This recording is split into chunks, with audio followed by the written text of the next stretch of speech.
Let me know if this sounds familiar. Never again will America be embroiled in an unwinnable war. No longer shall America pay any price, bear any burden to oppose its so-called enemies. As far as our role is concerned, we must avoid the kind of policy that will make countries so dependent upon us that we are dragged into conflicts.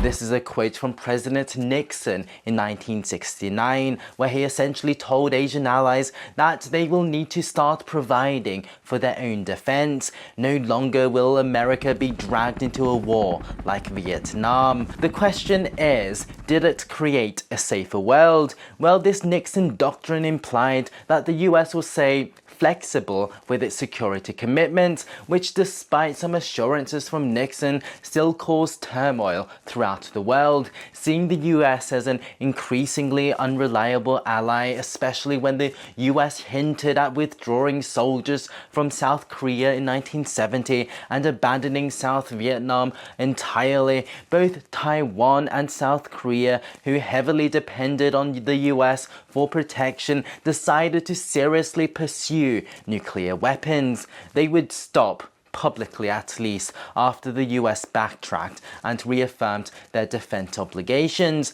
And ladies and gentlemen, the only reason why nuclear proliferation hasn't happened, the only reason why nukes aren't everywhere, is because it's been believed for a very long time that America would follow through on their defense commitments. Why on earth did Ukraine give up its nukes in 1994 after the Budapest Memorandum?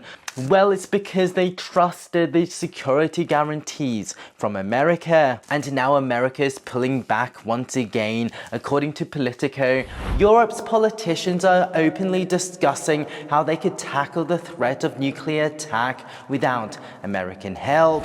This could result in a previously unthinkable European nuclear deterrent. There's also talks about South Korea in recent days looking into their own nuclear program as well.